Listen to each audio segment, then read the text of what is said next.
Shabbat Shalom. As you probably know, yesterday, our federal government released census data that will be used for redistricting for the Congress of the United States. Of the 35 states whose legislatures vote on the redistricting process, Republicans control 20 of them, Democrats control 11, and 4 have split majorities. Meanwhile, Republican-controlled legislatures are considering an unprecedented number of bills that would restrict voting. 389 bills have been introduced nationwide this year at latest count. As of June 21st of this year, in fact, 17 states have already enacted 28 new laws to restrict access to the vote. As you may also know, yesterday, the Texas State Senate passed a bill that restricts voting by mail and forbids local election officials from making voting more accessible. In her 15-hour overnight filibuster, State Senator Carol Alvarado said that the Texas bill, quote, slowly but surely chips away at our democracy. It adds rather than removes barriers for Texas seniors, persons with disabilities, African Americans, Asian and Latino voters from the political process. President Lyndon B. Johnson, she said that the Voting Rights Act struck away the last major shackle of the fierce and ancient bond of slavery. This bill, she said, is a regressive step back in the direction of that dark and painful history.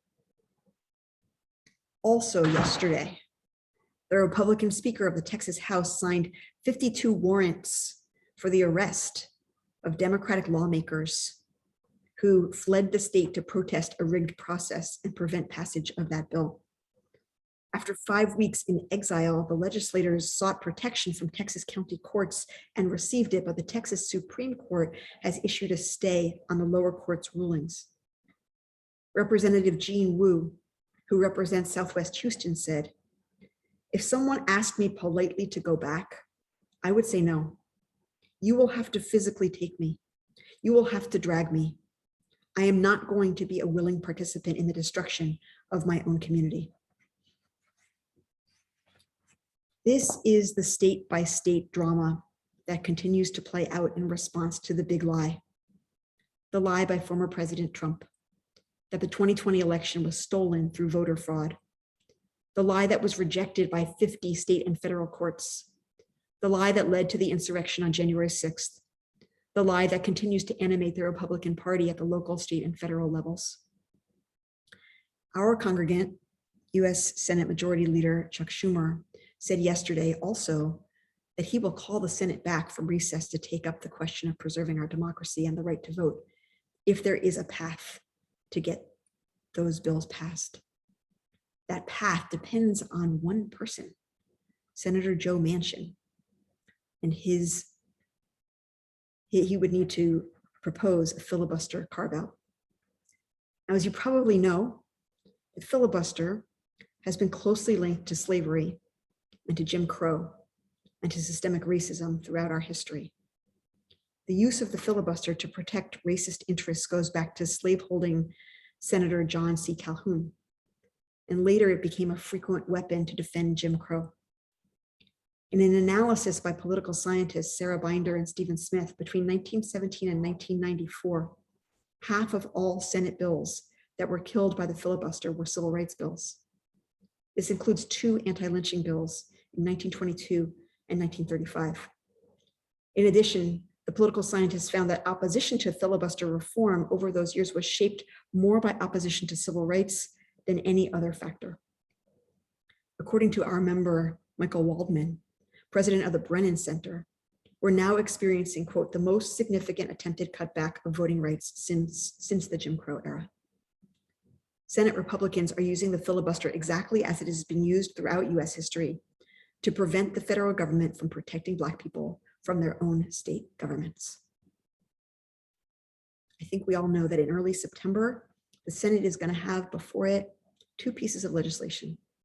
S1, the For the People Act, which will stop the gerrymandering that is about to begin in the redistricting process and will roll back the state voting restrictions that are sweeping the nation. It will create a national baseline for voting access, including same-day and automatic voter registration, early voting, and no excuse mail-in voting. In addition, they'll have the John Lewis Voting Rights Advancement Act, which doesn't address the current laws being passed by the states. That's why S1 is also necessary. But it does restore federal oversight over state voting law changes in the future. Oversight that was in the Voting Rights Act of 1965, but for which the Supreme Court nullified the formula in Shelby versus Holder in 2013, leading to the gross display of racist voting restrictions ever since. So the battle over the future of our democracy will be decided likely in September, and likely by one man, Senator Joe Manchin, who will have before him S1 and HR 4. And between those two bills, he will have the ability to stop elections from being stolen by gerrymandering and by discriminatory voting laws. And at the same time, he will have the power to create a carve out of the filibuster, partially repairing the racist history of his own legislative body, the US Senate. All of this will be in one man's hands. He can choose to pursue justice or continue on a path of his own aggrandizement. He can turn back time and hand this country to those who supported an insurrection and dictatorship, or he can be a hero and save our democracy, simply enabling us to live up to our stated premise of one person, one vote. All of this is background for this week's parasha, in which we read in Torah, perhaps our sacred scroll's most famous verse, Tzedek, Tzedek, Tirdof, justice, justice shall you pursue. Those three words, which we know so well, do not stand alone in the Torah. They are embedded in a larger exhortation. Quote, you shall appoint magistrates and officials for all of your tribes in all of the settlements that Adonai your God is giving you. And they shall govern the people with due justice. You shall not judge unfairly. You shall show no partiality. You shall not take bribes, for bribes blind the eyes of the discerning and upset the plea of the just. Justice, justice shall you pursue, that you may thrive and live in the land that Adonai your God is giving you. There's so much to unpack in these few verses. Let's start with the end. We will not thrive in any land that is characterized by injustice. Clearly, these verses were speaking of the land of Israel, and that is a sermon for another night. But the quality of our lives wherever we live is conditioned on the pursuit of justice. Next, bribes blind the eyes of the discerning and upset the plea of the just. A New Yorker piece came out on Monday documenting the big money behind the big lie. At this point, the eyes of roughly 1/3 of Americans are blinded by a flood of well-funded misinformation that surrounds them. Next, quote, you shall show no partiality. In the Hebrew, you shall show no partiality is literally, you shall not recognize faces. What does it mean?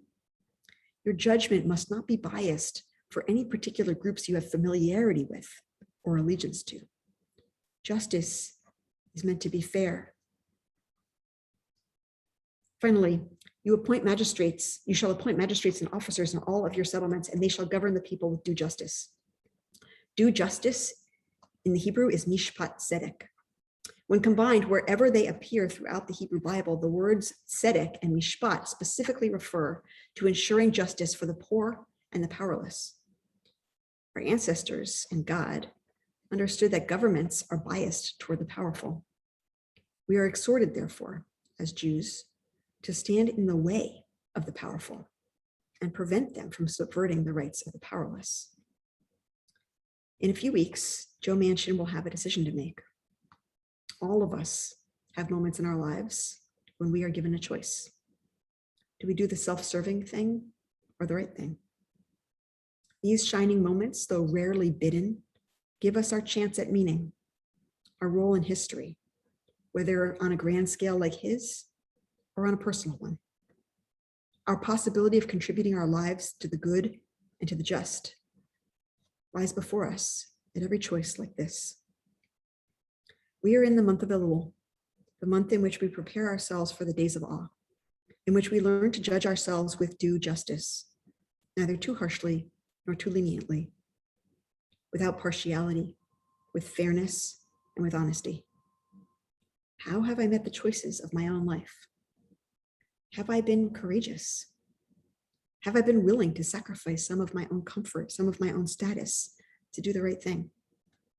Would I risk my career to save my democracy? Or would I risk my career for a smaller goal that I believed in? Would I face the denunciation of people I'm close to, people I depend on, people I respect, to follow my convictions? Have I ever done so in any meaningful way? Have I ever taken that kind of risk? Is it time to do so now? This is what our Parasha Shoftim demands of us: an absolute allegiance to just means and just ends, to fairness, to impeccable ethics, to the elevation of right action over our own enrichment or advancement. This standard applies in the US Congress, and it applies in our own neighborhoods, in our workplaces, in our homes. May we pray for Joe Manchin's conscience and his courage. May our witness of his choice animate our own highest choosing. May these weeks of Elul give us deep and fruitful reflection toward our own conscience and toward our own courage. Shabbat shalom.